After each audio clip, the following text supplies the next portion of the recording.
Bismillahirrahmanirrahim. Assalamualaikum warahmatullahi wabarakatuh. Waalaikumsalam warahmatullahi Alhamdulillah. Nahmaduhu wa nasta'inuhu wa nastaghfiruh. Wa na'udzu billahi min shururi anfusina wa sayyiati a'malina. Man yahdihillahu fala mudilla lahu wa man yudlil fala hadiya lahu. Asyhadu an la ilaha illallah wahdahu la syarika lahu wa asyhadu anna Muhammadan 'abduhu wa rasuluh. Allahumma salli wa sallim wa barik wa an'im ala habibina al-Mustafa Muhammad sallallahu alaihi wa ala alihi wa sahbihi wa sallama tasliman katsira.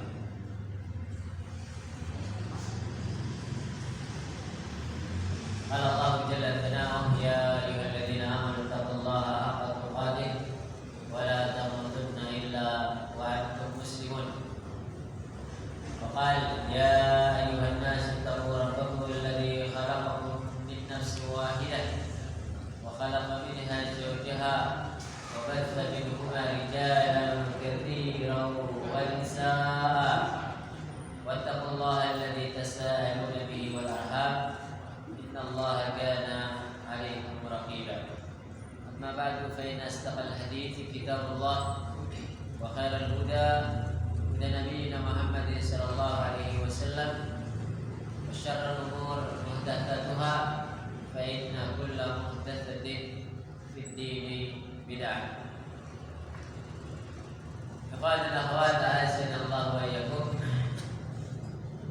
Kembali kita bersyukur kepada Allah Subhanahu wa taala atas limpahan nikmat-nikmat dan karunia-Nya yang Allah limpahkan kepada kita sekalian, sehingga dengan nikmatnya kita bisa melangkahkan kaki menuju salah satu rumah di antara rumah-rumah Allah, menuju salah satu taman di antara taman-taman surga. Maka kita berdoa kepada Allah Subhanahu wa taala, semoga setiap langkah kita dinilai kebaikan di sisi Allah Subhanahu wa taala dan dinilai pengguguran dosa. Kemudian hadirnya kita di majelis ini menjadi salah satu di antara kebaikan yang disimpan oleh Allah Subhanahu wa taala untuk kita ambil hikmahnya di hari akhirat kelak. Amin ya rabbal alamin. Salawat dan salam semoga senantiasa kita aturkan kepada Nabi kita Nabi Muhammad sallallahu alaihi serta keluarganya, sahabatnya dan orang-orang yang senantiasa mengikuti langkah beliau hingga akhir zaman. Qala azza Allah wa iyyakum. Kita teruskan pembacaan kitab Syurutut Du'a dan sampai pada pasal tentang apa sih doa yang paling penting yang seharusnya seorang hamba panjatkan kepada Allah Subhanahu wa taala. Doa itu banyak banget, banyak sekali. Baik doa dalam masalah dunia maupun doa dalam masalah akhirat. Akan tetapi ketika berjumlahnya doa-doa yang ada, tentu ada yang penting dan ada yang paling penting dan ada yang terpenting. Kebutuhan-kebutuhan manusia itu ada yang sifatnya, makanya ada yang sifatnya premier, ada sifatnya sekunder, ada yang sifatnya tambahan. Demikian juga dalam doa. Doa itu semuanya penting, tapi ada yang paling penting yang seharusnya seorang hamba lantunkan kepada Allah Subhanahu wa taala, mintakan kepada Allah Subhanahu wa taala. Pada pertemuan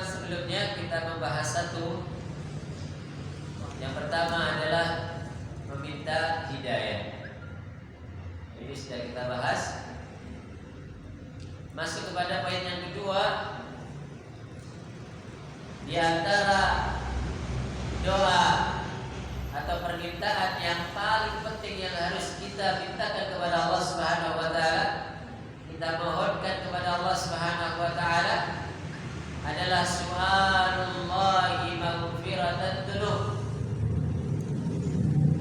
Permohonan kepada Allah Subhanahu wa taala agar diampuni dosa-dosa.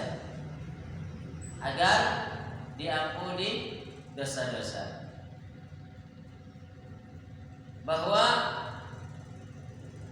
di antara yang paling urgent, paling penting seorang hamba meminta kepada Rabb-nya adalah diampuninya dosa-dosa yang dimiliki. Ustaz, kayaknya saya nggak pernah berbuat dosa. Ya mungkin. Jadi kalau ada orang mengatakan dosa apa aku ini, kok sampai dijadikan seperti ini, misalnya bohong. Pasti manusia itu berdosa. Bahkan Allah Subhanahu wa taala itu sampai mengatakan kalau ada orang yang diciptakan kemudian tidak berbuat dosa, niscaya Allah akan lenyapkan kaum tersebut, kemudian Allah gantikan dengan satu kaum yang berbuat dosa tapi kemudian bertobat kepada Allah Subhanahu wa taala. Jadi enggak ada manusia yang enggak berdosa, itu enggak ada. Manusia yang tidak berbuat kesalahan itu enggak ada. Sampai pun Rasulullah pernah berbuat salah. Pernah berbuat salah. Man bedanya kalau Rasulullah itu dikenal dengan al-ma'sum. Ma'sum itu artinya dijaga. Bukan enggak pernah salah, tapi ketika berbuat salah langsung ditegur oleh Allah. Dijaga agar kesalahannya enggak berlarut-larut, ditegur oleh Allah kemudian diperbaiki. Nah, itu saja Rasulullah yang dijaga oleh Allah Subhanahu wa taala. Beliau sallallahu alaihi wasallam tidak pernah meninggalkan permintaan ampunnya kepada Allah Subhanahu wa taala. Bahkan lebih banyak mungkin permintaan beliau daripada kita. Oleh karenanya kita pahami bahwasanya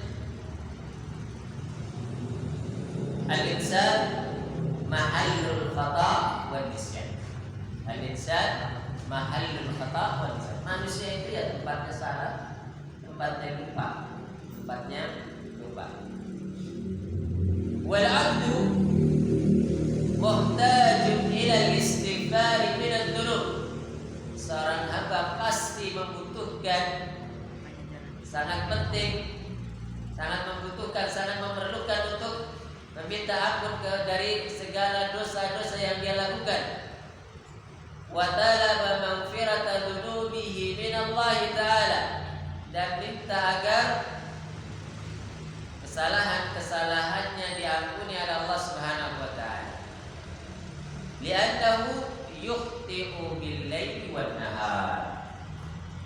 Karena manusia pasti berbuat kesalahan baik siang maupun malam. Baik siang dan maupun malam. Apalagi ketika media sosial ini sudah merebak banget ya. Itu hampir tidak bisa kita ini terhindar dari kesalahan atau dosa atau kekeliruan, itu hampir tidak bisa. Sampai pun di dalam rumah kita, tidak akan pernah atau susah untuk bisa menghindari dari kekeliruan, kesalahan atau dosa. Taruhlah misalnya kita berada dalam rumah, tiba-tiba mendengarkan suara yang tidak bagus. Keluar rumah, di jalan-jalan sekarang itu orang wanita-wanita itu kan mudah sekali membuka aurat-aurat mereka. Mata ini susah. Masuk ke dalam pasar banyak sekali dosa-dosa, susah. Kalau ingin menghindari dari itu semua, mungkin dalam hutan kali ya, dalam hutan sendirian, mungkin enggak.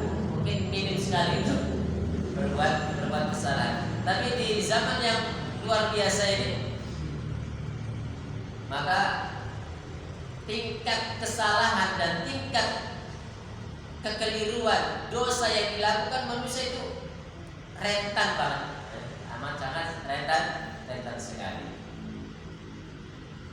Oleh karenanya ini permintaan ampun kepada Allah Subhanahu wa taala itu sangat diperlukan sekali. Li'annahu yukhti'u bil-laili wan-nahar, karena manusia itu pasti berbuat salah baik siang maupun malam. Wallahu yaghfiru dzunuba jami'an, tapi yang kita menjadi lega adalah Allah itu akan mengampuni selama manusia itu mau minta ampun. Semua dosa apa saja, selama seorang itu minta ampun kepada Allah Subhanahu wa taala, Allah kasih. Jadi nggak ada dosa yang tidak terampuni selama orang itu minta, itu nggak ada. Selama orang itu mau bertobat, selama orang itu mau kembali kepada Allah Subhanahu wa taala, nggak ada dosa itu kemudian abadi. Pasti ada Allah Subhanahu wa taala yang yaghfiru dzunuba jami'an. Allah akan mengampuni semua dosa, sampai pun dosa syirik. Kalau orang itu mau bertobat, minta ampun kepada Allah, apa? Jadi maksud Allah nggak mengampuni dosa syirik adalah ketika seorang meninggal dalam keadaan syirik. Tapi kalau sebelum meninggal dia minta ampun kepada Allah, bertaubat kepada Allah, ya Allah kasih. Walidami hadzal amri qala alaihi salatu wassalam, dan karena saking agungnya perkara ini, perkara masalah kita ampun kepada Allah Subhanahu wa taala, Rasulullah pernah bersabda alaihi salatu wassalam dalam hadis riwayat Muslim, ya ayyuhan nas tubu ila Allah fa inni atubu fil yawmi ilaihi mi'ata marrah. Wahai sekalian manusia, kata Nabi sallallahu alaihi wasallam, bertaubatlah kalian kepada Allah Subhanahu wa taala, karena sesungguhnya aku ini bertaubat dalam sehari 100 kali. Rasulullah sallallahu alaihi wasallam saking melihat betapa masalah maghfirah, masalah minta ampun itu adalah perkara yang besar. Beliau mengatakan, biasanya jarang sekali Rasulullah menyebutkan angka, menyebutkan kebaikannya. Tapi ini karena saking besarnya perkara ini, kalau bahasa kita ini mungkin bahasa kasarnya, aku aja nih sebagai seorang Rasul aja minta ampunnya sehari minimal 100. Nah kalian maksudnya bikin bahasanya seperti itu. Maka kita lebih pantas untuk minta ampun kepada Allah Subhanahu wa taala.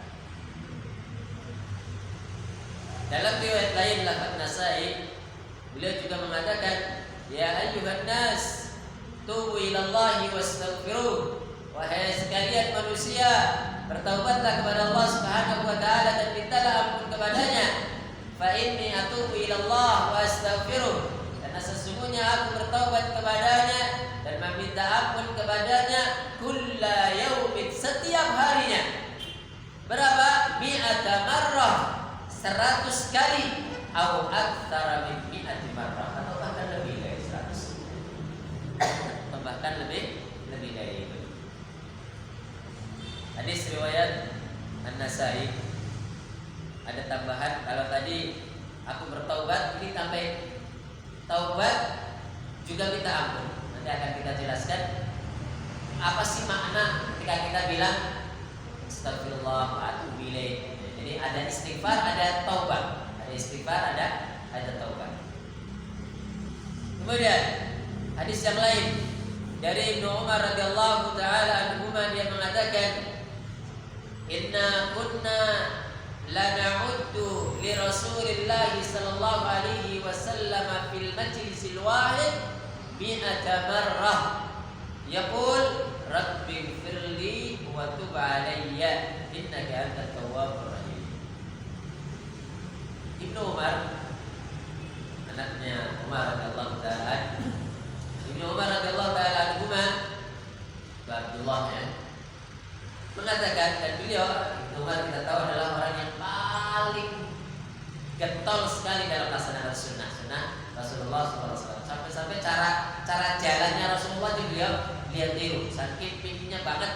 ingin meniru benar-benar Rasulullah SAW, apalagi ibadah-ibadahnya, sesuatu yang mubah dilakukan aja Ibnu Umar berusaha menirunya. Dia pernah mengatakan, kami pernah menghitung apa yang diucapkan oleh Rasulullah Sallallahu Alaihi Wasallam dalam satu majlis.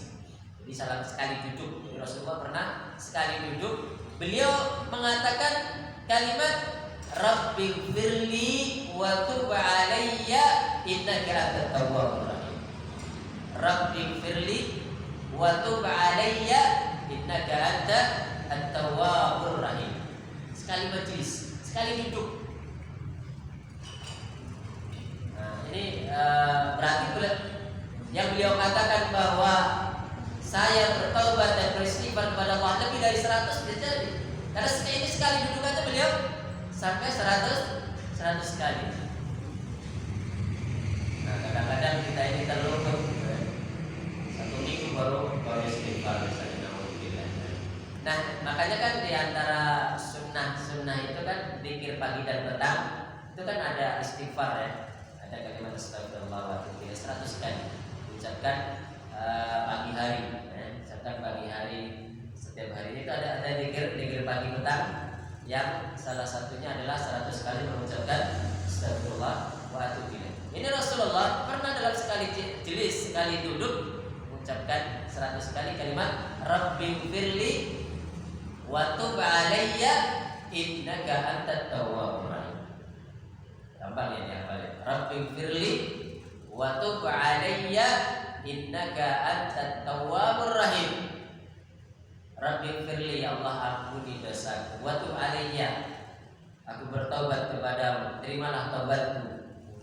Innaka antat tawwabur rahim, karena sesungguhnya Engkau Maha penerima taubat dan Maha penyayang.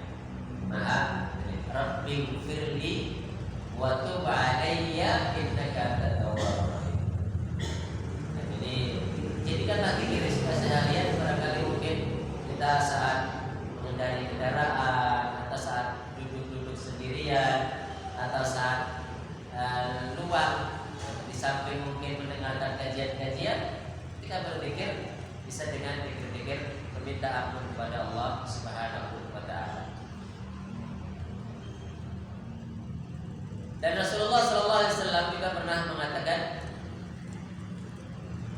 dalam sabdanya yang diriwayatkan melalui jalur Abu Dawud, At-Tirmidzi dan juga Al-Hakim yang disahihkan oleh Syekh Al-Albani rahimahullah taala dalam Sahih At-Tirmidzi, mengatakan man qala astaghfirullahal azim alladzi la ilaha illa huwal hayyul qayyum wa atubu ilaih ghafarallahu lahu wa in kana farra min az-zahab.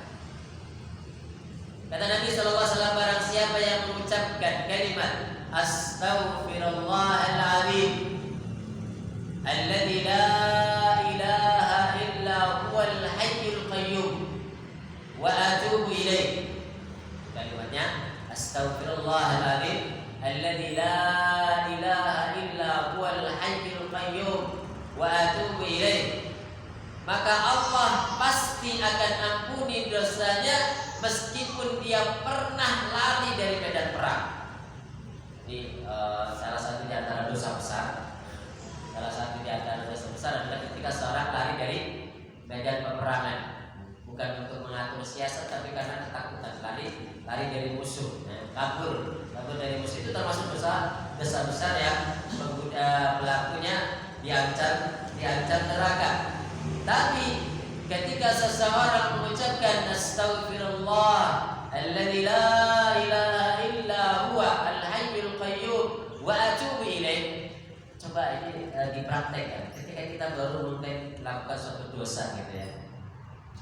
Kemudian langsung ucapkan astaghfirullah wa atubu ilaih atau astaghfirullah alladzi la ilaha illa huwa al-hayyul qayyum wa atubu ilaih. Kalimat ini menunjukkan betapa kita ini ketika melakukan dosa itu bukan karena senang, bukan karena menikmati dosa tersebut. Kita akui bahwa itu adalah sebuah kesalahan. Makanya Allah Subhanahu wa taala di dalam firman-Nya mengatakan, "Wa may ya'mal su'an aw yadlim nafsahu thumma yastaghfirillah yajidillaha ghafurar rahima." Barang siapa yang melakukan keburukan, melakukan dosa, melakukan kesalahan, atau dia menzalimi dirinya sendiri, thumma yastaghfirillah, kemudian meminta ampun kepada Allah Subhanahu wa taala, yajidillaha ghafurar rahim, maka akan didapati bahwasanya Allah itu Maha Pengampun, Maha Penyayang. Allah itu ketika mengatakan Maha Pengampun itu bukan kata ghafir, tapi mengatakan ghaffar, ghafur. Dalam bahasa Arab itu ada wazan-wazan, ada pola-pola yang menunjukkan sifat berlebih.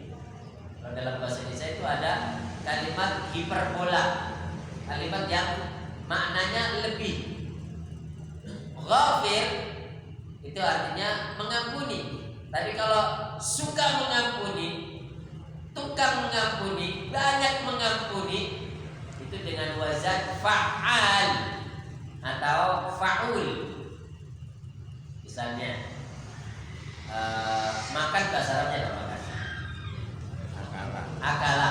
Kalau orang yang makan akil. Ya, orang yang makan bahasa Arabnya adalah akilun. Nah, kalau tukang makan grandong, bahasa Arabnya adalah dipolakan fa'al. Jadi misalnya fa'il jadi fa'al. Kalau akil jadinya berarti akal. Jadi kalau misalnya dasar itu makan namanya akal, tukang makan. Kalau misalnya orang tidur, bahasa Arabnya adalah naim. Bukan pakai ain ya, tapi hamzah. Naim. Kalau ain artinya nikmat. Kalau naim orang yang tidur. Kalau tukang tidur, apa kira-kira? Diwazankan fa'al. Itu berarti nawam. Turu goe. Nawam ya. Atau wazannya ada dua tadi, fa'al atau fa'ul. Jadi ghaffar tadi ghafir jadi ghaffar atau ghafur. Ghaffar ataupun ghafur. Nah, itu ghaffar sama ghafur itu artinya adalah sikap berlebihan dalam mengampuni. Makanya Allah ghaffar mengampuni apa saja. Ghafur kesalahan apa saja Allah akan ampuni selama dia itu minta ampun. Tapi minta ampunnya beneran, bukan main-main, bukan main-main.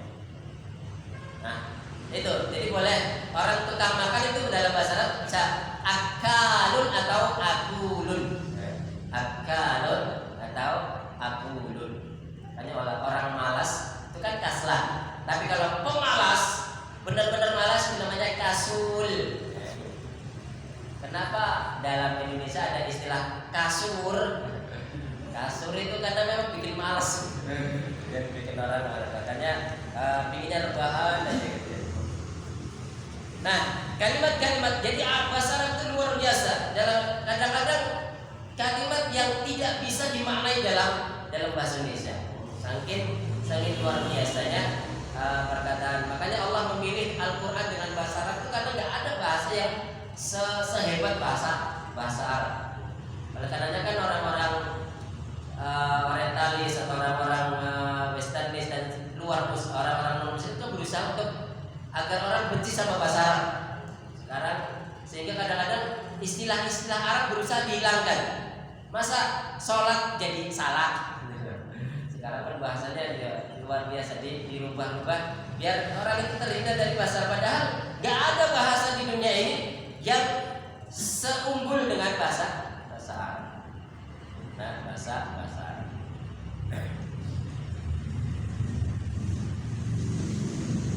Kalau dalam bahasa Arab itu kan ada mufrad, musanna, jamak gitu ya. Ada tunggal, ganda, banyak. Kalau dalam bahasa Indonesia cuma satu, misalnya buku, dibanyakan cuma buku-buku gitu ya. Tapi kalau dalam bahasa Arab ada satu buku, ada dua buku, ada lebih dari dua buku. Dan itu bahasa Arabnya beda. Bahasa Arabnya berbeda. Lanjut kepada hadis yang lain adalah dari Anas radhiyallahu taala yang mengatakan sami'tu Rasulullah sallallahu alaihi wasallam yaqul. Anas pernah mendengar Rasulullah sallallahu alaihi wasallam mengatakan bersabda, qala Allah taala, ya bani Adam, innaka ma da'utani wa rajautani ghafartu laka ala ma kana fika wa la ubali. Wahai anak Adam, sesungguhnya engkau apabila berdoa kepadaku, berharap kepadaku. Ini adalah hadis qudsi ya. Rasulullah bersabda, kemudian menyebutkan firman Allah Subhanahu wa taala dan bukan disebutkan dalam Al-Qur'an. Disebut dengan hadis qudsi. Allah mengatakan, Allah berfirman, wahai anak Adam, sesungguhnya engkau selama berdoa kepadaku, berharap kepadaku, aku akan ampuni engkau ala makana fika wala ubali, seberapapun yang engkau miliki. Jadi kalimat ala makana fika itu ada dua makna. Ketika Allah mengampuni dosa orang yang tidak berbuat syirik, ala makana minal amal, terhadap apa amalan apa saja, itu maksudnya Allah tetap akan masukkan dia ke dalam surga meskipun masih tersisa ada dosa yang belum terampuni. Maksudnya belum dia mintakan ampun kepada Allah. Ini makna ala makana minal amal. Makna yang kedua, orang tersebut di surga akan berada pada tingkatan sesuai dengan amalannya. Makanya nanti kan surga itu tingkatan-tingkatan, ada tingkatan-tingkatan. Kita bisa di dalam surga itu bisa melihat rumah-rumah orang lain gitu ya. Dan seperti kita saat ini melihat bintang-bintang itu.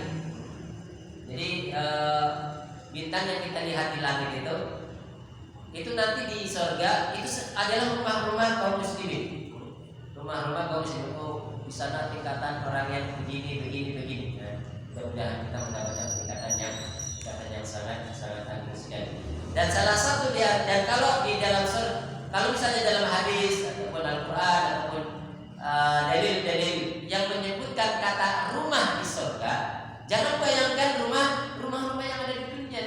Kalau disebutkan kata rumah di surga, itu maksudnya adalah istana.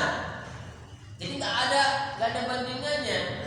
Kalau disebutkan misalnya orang yang melakukan 10 rakaat atau 12 rakaat salat rawatib setiap harinya, maka akan didirikan satu rumah di surga. Rumah yang dimaksud adalah bukan rumah peta apa itu, rumah ukuran SSSS doang. Rumah susun sangat sederhana sekali, sampai selonjor saja susahnya sangat sempit sekali.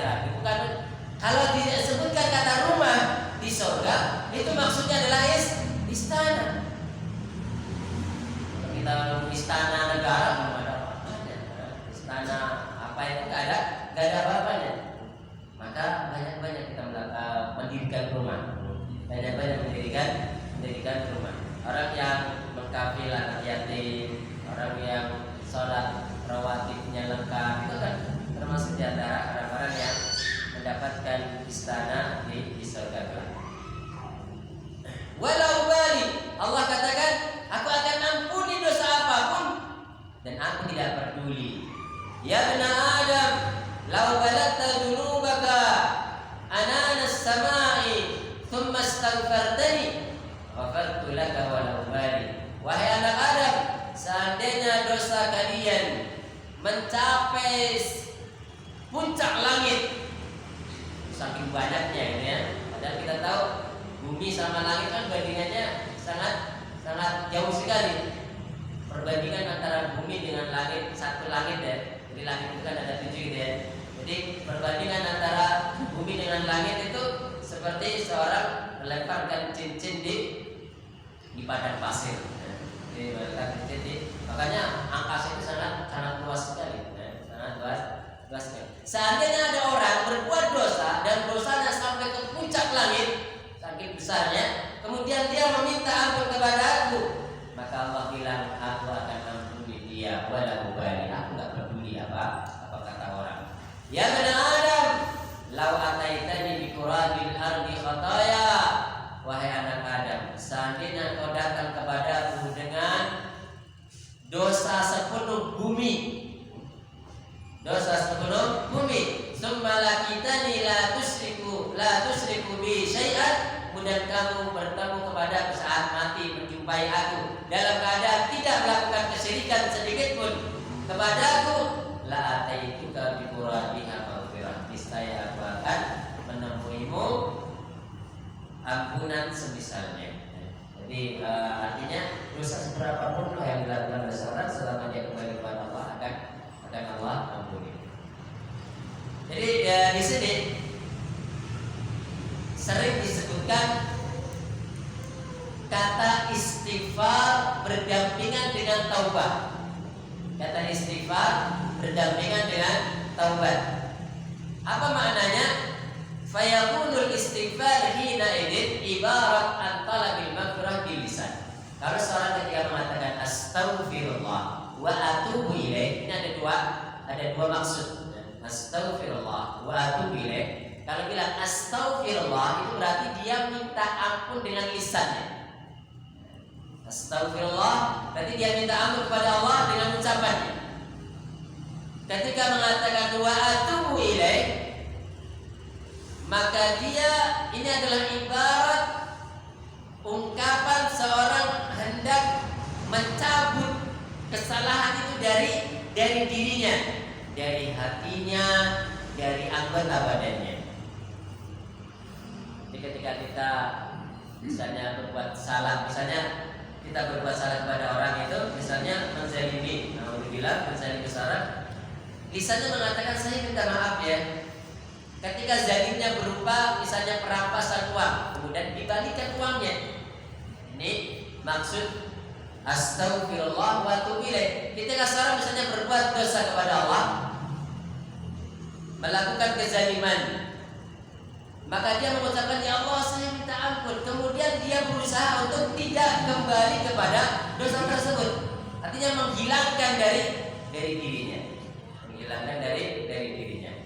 Ini makna astaghfirullah wa atubu ilaih. Makna astaghfirullah wa atubu ilaih. Sehingga kalau ada orang bilang astagfirullah, tapi dia enggak berusaha meninggalkan dosanya, ini berarti pendusta. Sama dengan pendusta. Karena makna astaghfirullah wa atubu ilaih artinya adalah dia minta ampun kepada Allah dibarengi dengan usaha untuk meninggalkan dosa yang dia lakukan. Kalau dia bilang astagfirullah wa atubu ilaih, tapi hatinya enggak ada kemauan kuat untuk meninggalkan dosa tersebut, maka ini dikatakan oleh para ulama sebagai orang yang berbuat dusta dalam ampunannya. Berbuat dusta dalam ampunannya. Makanya ketika seorang mengatakan astagfirullah wa atubu ilaih, ada dua kemungkinan, dua kondisi. Ajakula dzalika wa huwa musirrun bi qalbihi 'ala al-ma'siyah fa hadza kadzib. Apabila ada orang mengatakan astagfirullah tapi hatinya tidak berusaha untuk menghilangkan kemaksiatan, atau dia tetap nanti akan berbuat ini lagi, maka ini adalah pendusta. Wa atubu ilaih lianna qawluhu wa atubu ilaih lianna ghairu ta'ib. Kalimat atubu ilaih itu artinya adalah bertobat itu artinya adalah meninggalkan perkara yang dosa yang dia lakukan. Keadaan yang kedua, an yakuna muqli'an anil ma'siyah bi qalbihi wa yas'alunahu taubatan nasuha. Keadaan yang kedua adalah ketika seorang berusaha mencabut maksiat dari hatinya, kemudian meminta taubat nasuha, kemudian dia bertobat dengan taubatan nasuha dan berjanji kepada Rabbnya alla ya'uda ilal maksiyah, untuk tidak kembali kepada kemaksiatan. Fa innal azma ladzalika wajibun alaihi fa qawluhu wa atubu ilaih yukhbiru bima asma ala qalbi. Jadi ini pentingnya kita memahami bahasa Arabnya. Ketika seorang mengatakan astaghfirullah, ini berarti dia sedang i'tiraf, sedang melakukan pengakuan dosa kepada Allah. Saat mengucapkan wa atubu ilaih, ada tekad kuat untuk meninggalkan dosa yang dia lakukan. Jadi tidak sembarangan ketika mengucapkan astagfirullah wa atubu ilaih, astagfirullah wa atubu ilaih. Itu kadang-kadang kita ini orang apalagi kebiasaan kaum muslimin kebanyakan ini tahu tentang zikir-zikir yang hafal tentang zikir-zikir yang dia lakukan. Bahkan Al-Fatihah hafal, tapi kadang-kadang tidak memaknai, tidak berusaha mengetahui makna yang ada dalam kalimat yang dia ucapkan. Saat seorang mengatakan iyyaka na'budu wa iyyaka nasta'in, kan artinya dia berusaha untuk menghilangkan segala bentuk kesyirikan. Iyyaka na'budu hanya kepadamu kami menyembah. Sayangnya kadang-kadang bilang Al-Fatihah tapi sambil minta kepada kuburan. Yang saya kemudian tidak memahami mana bahasa Arab itu sendiri. Itu saja mungkin yang bisa kita bacakan pada kesempatan ini. Sebelum setelah ada nanti akan ada pengumuman, itu untuk tidak dengan adat terlebih dahulu.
Bismillah, alhamdulillah, wassalatu wassalamu ala rasulillah wa ba'd.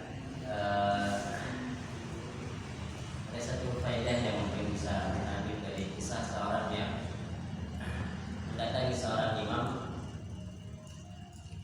Orang pertama datang kemudian mengeluhkan tentang kemarau panjang, kenapa nggak hujan-hujan. Kemudian orang kedua datang mengeluhkan nggak punya anak atau ingin punya anak. Orang ketiga datang mengeluhkan tentang kemelaratan atau kemiskinan. Semuanya dijawab oleh sang imam tadi, mengatakan banyak istighfar. Orang tadi pertama datang mengatakan, ya imam, terjadi kemarau panjang, gimana caranya? Banyak istighfar. Kemudian orang itu pergi. Orang kedua datang, ya imam, kenapa gak punya anak? Kenapa? Banyak istighfar. Yang ketiga datang, ya imam, kami miskin, gimana caranya biar terhindar dari kemelaratan ini? Banyak istighfar. Kemudian ditanya oleh orangnya, imam, orang pertama datang untuk sarankan istighfar, orang kedua datang sarankan istighfar, orang ketiga datang demikian. Apa dasarnya imam? Ternyata kemudian orang yang tadi datang semuanya diberikan oleh Allah Subhanahu wa taala apa yang mereka hajatkan. Dan ini ternyata selaras dengan apa yang difirmankan oleh Allah Subhanahu wa taala, "Faqultu astaghfiru innahu kana ghaffara." Pertama adalah yursilis sama alaikum midrara. Ketika orang banyak istighfar, yursilis sama alaikum midrara, Allah akan turunkan banyak hujan. Allah akan alirkan hujan. Wa yumditkum bi amwal wa banin. Allah akan bantu dia untuk mendapatkan harta, mendapatkan benih, anak-anak. Jadi fungsi istighfar itu luar biasa. Sampai ada orang yang dia itu seorang ahli roti ya, yang setiap mengadun rotinya dia mengatakan astagfirullah. Semua yang dia inginkan ternyata kemudian dikabulkan oleh Allah Subhanahu wa taala. Dan kisah yang sudah masyhur yang mungkin pernah kita dengar adalah ketika Imam Ahmad nggak tahu kenapa, dengan sebabnya dia itu berjalan terus sampai kemudian di sebuah rumah, yang menjadi dengan izin Allah dia menginap di rumah tersebut. Kemudian mendengar orang tersebut mengadon rotinya dengan mengucapkan astagfirullah. Wahai, ditanya sama Imam Ahmad, kenapa engkau itu selalu mengucapkan astagfirullah? Kata orang tadi, dengan ini semua yang saya mintakan dikabulkan oleh Allah Subhanahu wa taala. Tinggal satu permintaannya yang belum dikabulkan. Apa itu? Saya ingin bertemu dengan Imam Ahmad. Ternyata Imam Ahmad sudah berada di depannya. Dan banyak sekali kisah-kisah tentang kekuatan istighfar. Kemudian yang kedua yang ingin kita informasikan pada kesempatan ini, insyaallah pada pertemuan berikutnya dari hari ini kan kita berada di bulan haram ya, terutama bulan Syura. Bulan haram itu Dzulqa'dah, Dzulhijjah, Muharram dan Rajab. Dan Rajab ini yang terpisah sendiri. Tiga haram ini berkumpul ya, Dzulhijjah, Dzulqa'dah, Muharram. Ini adalah bulan-bulan haram. Lebih tepat lagi apabila kita memperbanyak istighfar di dalamnya. Dan di bulan haram ini dan di bulan Asyura ini ada istilah Asyura. Orang Jawa mengatakan syura, mengatakan syura. Dalam istilah namanya Muharram. Nah, di Muharram ini ada, sambil kita mengingatkan ya, bahwa di Muharram ini ada 10 Muharram disunahkan untuk berpuasa. Kata Nabi SAW, saya berharap kalau puasa Arafah itu akan menghapuskan dosa sebelum dan sesudah, dan selama satu tahun sebelum dan 1 tahun setelahnya. Sedangkan saya berharap puasa Asyura ini akan menghapuskan dosa setahun yang telah lewat. Jadi puasa Asyura diantara takfirnya adalah menghapuskan dosa-dosa selama 1 tahun yang sudah lewat. Jadi jangan tinggalkan, ini sangat luar biasa sekali. Nah, insyaallah kalau menurut kalender yang ada itu tanggal 10 itu di hari Jumat, Jumat besok kemudian. Maka takmir masjid berusaha akan melayani insyaallah. Kalau kita ingin berpuasa ya boleh mulai dari Kamis ya, Senin Kamis mulai, kemudian Jumat, kemudian Sabtunya, sehingga nanti Sabtu sorenya bisa berbuka puasa bersama insyaallah ya Kak. Insyaallah akan disediakan buka bersama insyaallah hari Jumat Sabtunya atau Sabtunya aja. Jumat Sabtu insyaallah. Jumat Sabtu insyaallah. Sabtu ya saja. Kira Kamis Jumat Sabtu. Nah, insyaallah hari Sabtu berarti pas kajiannya nanti kajian dengan Ustaz gilirannya akan ada buka bersama. Nah, apa berarti kajiannya setelah maghrib. Ya memang Ustaz biasanya setelah maghrib. Nah, usahakan untuk tidak berpuasa satu hari. Karena Rasulullah pernah mengatakan ketika terjadi tanggal 10 Muharram beliau berpuasa, lalu dikabarkan wahai Rasulullah ini bertepatan dengan puasanya orang-orang ahli kitab Yahudi. Maka kemudian Rasulullah mengatakan sunnah atasi insyaallah. Ya, kalau begitu nanti tahun depan saya akan berpuasa tanggal 9-nya insyaallah. Tapi kemudian Rasulullah belum sampai di tahun berikutnya sudah meninggal dunia. Tapi intinya yang dijadikan alasan oleh para ulama adalah menyelisihi ahli kitab, menyelisihi Yahudi yang saat itu merayakan tanggal 10 Muharramnya. Maka kaum muslimin diminta untuk menyelisihi mereka, tidak hanya melaksanakan puasa di tanggal 10-nya, meskipun kalau tanggal 10-nya nggak apa-apa, hanya saja lebih afdalnya adalah melakukan sebelumnya atau sesudahnya atau sebelum dan sesudahnya. Jadi ada 3 keadaan.